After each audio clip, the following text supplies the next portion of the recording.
Hello friends, welcome to Tamilselvi's channel. இன்றைக்கி நம்ம பார்க்க போகிறது ஒரு ஸ்நாக் ரெசிபி தான். இது வந்து ஹெல்த்தியான ஸ்நாக்னு கூட சொல்லலாம். ஏன் அப்படின்னா, இதை வந்து நம்ம கொண்டைக்கடலை வச்சு செய்ய போகிறோம். நம்ம வீட்டில் நார்மலாக வந்து சுண்டல் செஞ்சு கொடுத்தோம், குழம்பு செஞ்சு கொடுத்தோம் அப்படின்னா ஒரு போரிங்காக இருக்கும். நம்ம அந்த பருப்பெல்லாம் பயரெல்லாம் சாப்பிட மாட்டாங்க. ஸோ நீங்கள் இந்த மாதிரி செஞ்சு கொடுத்தீங்கன்னா குழந்தைகள் விரும்பி சாப்பிடுவாங்க. இது வந்து நல்லா கிறிஸ்பியாக மேலே கிறிஸ்பியாக இருக்கும்.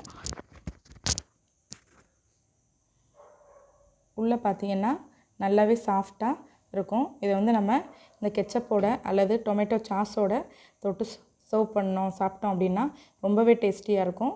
இது எப்படி செய்யலாங்கிறத வாங்க பார்க்கலாம். வீடியோக்குள்ளே போகிறதுக்கு முன்னாடி நம்ம சேனலுக்கு நீங்கள் புதுசாக இருந்தீங்கன்னா மறக்காமல் சப்ஸ்கிரைப் பண்ணிக்கோங்க. கூடவே பக்கத்தில் இருக்க பெல் ஐக்கானையும் கிளிக் பண்ணிக்கோங்க. வாங்க வீடியோக்குள்ளே போகலாம். இந்த ஸ்நாக் ரெசிபி செய்கிறதுக்கு நமக்கு முக்கியமான ஒரு பொருள் வந்து கொண்டைக்கடலை. நம்ம கொண்டைக்கடலை நார்மலாக சுண்டல் செஞ்சுருப்போம், குழம்பு வச்சு சாப்பிட்ருப்போம். குழந்தைகளுக்கு இந்த மாதிரி ஸ்நாக்ஸ் செஞ்சு கொடுத்திங்கன்னா ரொம்பவே விருப்பப்பட்டு சாப்பிடுவாங்க. சத்துக்களும் அவங்களுக்கு நிறையவே கிடைக்கும். இப்போ நான் ஒரு கப் அளவுக்கு கொண்டைக்கடலை ஊற வச்சு எடுத்திருக்கேன். ஓவர் நைட் ஊற வச்சு இதை எடுத்திருக்கேன். ஒரு கப் கொண்டைக்கடலைக்கு அரை கப் அளவுக்கு பொட்டுக்கடலை சேர்த்துருக்கோம். இப்போ ஃபஸ்ட்டு இந்த பொட்டுக்கடலையை மிக்சியில் அரைச்சி எடுத்துக்கலாம், பவுட்ரு பண்ணிக்கலாம். இப்போ பொட்டுக்கடலையை தண்ணி ஊற்றாமல் இந்த மாதிரி பவுடரை அரைச்சி எடுத்தாச்சு. அதை ஒரு பவுலில் சேர்த்துக்கலாம்.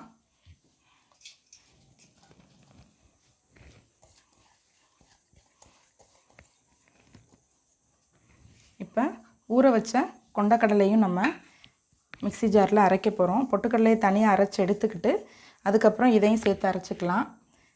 இதை வந்து தண்ணி ஊற்றாமல் அரைச்சி எடுத்துக்கலாம்.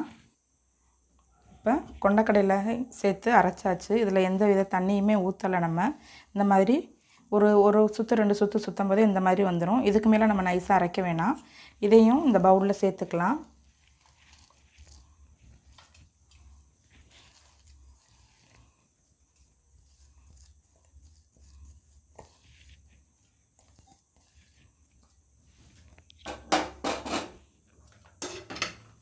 இது கூட ஒரு பெரிய வெங்காயம் நைஸாக நறுக்கி வச்சுருக்கோம், அதையும் சேர்த்துக்கலாம்.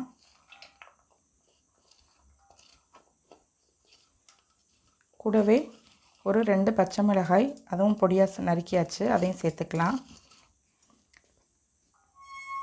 இப்போ ஒரு 3 பல்லு பூண்டு, 2 துண்டு இஞ்சி, இதை வந்து நீங்கள் பேஸ்ட்டாக பண்ணி சேர்க்குறத விட உரலில் நச்சு இதில் சேர்த்தோம்னா இன்னுமே இதோடைய டேஸ்ட் நல்லாயிருக்கும். அதனால் இதை நச்சு எடுத்துக்கலாம். இப்போ இஞ்சியும் பூண்டும் நச்சு எடுத்தாச்சு, அதையும் இதோட சேர்த்துக்கலாம். இப்போ இதுக்கு தேவையான அளவு உப்பு சேர்த்துக்கோங்க. உங்கள் டேஸ்ட்டுக்கு ஏற்ற மாதிரி சேர்த்துக்கோங்க.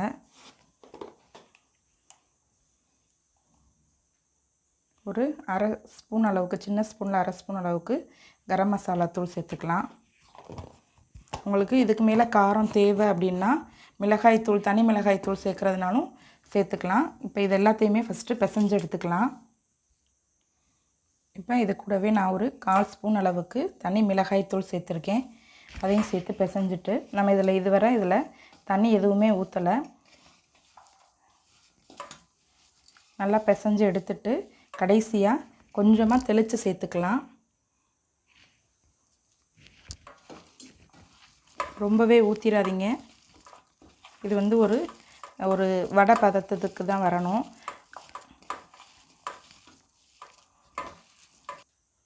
இப்போ இதை பிசைஞ்சாச்சு. இதில் தண்ணியெலாம் நம்ம ரொம்ப சேர்க்கல, ஒரு 2 ஸ்பூன் அளவுக்கு, அந்த அளவுக்கு தான் தண்ணி சேர்த்துருக்கோம். இப்போ இதை வந்து நமக்கு எந்த ஷேப்பில் வேணுமோ அந்த ஷேப்பில் தட்டி எடுத்துக்கலாம். இப்போ நம்ம பிசைஞ்ச மாவை வந்து நமக்கு விருப்பப்பட்ட ஷேப்பில் இந்த மாதிரி செஞ்சு வச்சாச்சு. இதை வந்து நீங்கள் டீப் ஃப்ரை பண்ணி சாப்பிட்லாம். கொண்டைக்கடலை வடை அப்படின்னா நம்ம வந்து ஃப்ரை பண்ணி சாப்பிடுவோம் ஆயிலில்.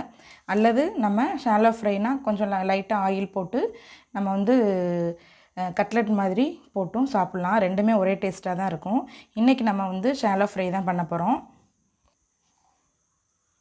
இப்போ அடுப்பில் தவா வச்சாச்சு, ஆயில் சேர்த்துக்கலாம்.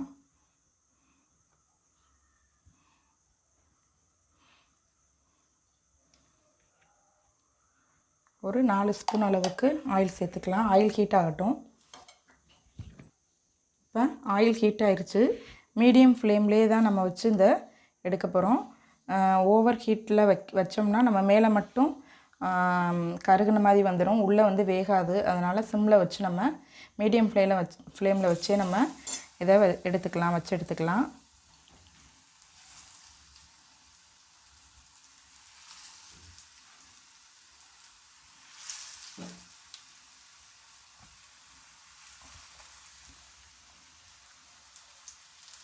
ஒரு 5 மினிட்ஸ்க்கு நம்ம டிஸ்டர்ப் பண்ண வேண்டாம்.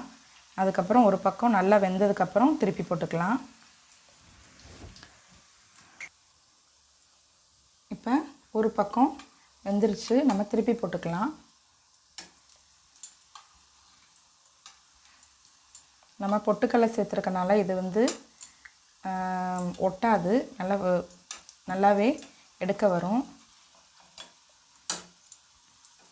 2 பக்கமுமே வெந்ததுக்கப்புறம் மாறி மாறி திருப்பி போட்டு கொஞ்சம் கலர் மாறினதுக்கப்புறம் கோல்டன் ப்ரௌன் வர நம்ம வச்சு எடுத்துக்கலாம். கலர் நல்லா சேஞ்ச் ஆக ஆரம்பிச்சிருச்சு, நல்லாவே வெந்துருச்சு. வெளியில் நல்லா கிறிஸ்பாகவும் உள்ளே நல்லா சாஃப்டாகவும் வரும். இப்போ நம்ம இதை எடுத்துக்கலாம். மீதம் இருக்கிற எல்லாத்தையுமே நம்ம திரும்ப ஒரு தடவை வச்சுக்கலாம். அவ்வளோதான் ஃப்ரெண்ட்ஸ், நம்மளுடைய ஹெல்த்தியான கொண்டக்கடலை வச்சு ஒரு ஸ்நாக் ரெசிபி ரெடி ஆயிடுச்சு. இதை வந்து கொண்டக்கடலை கபாப்னு சொல்லலாம், கட்லெட்னு சொல்லலாம், அல்லது வடைன்னு சொல்லலாம். நம்ம வடைன்னு சொல்லும்போது நிறைய எண்ணெய் ஊற்றி அதில் பொரிப்போம்.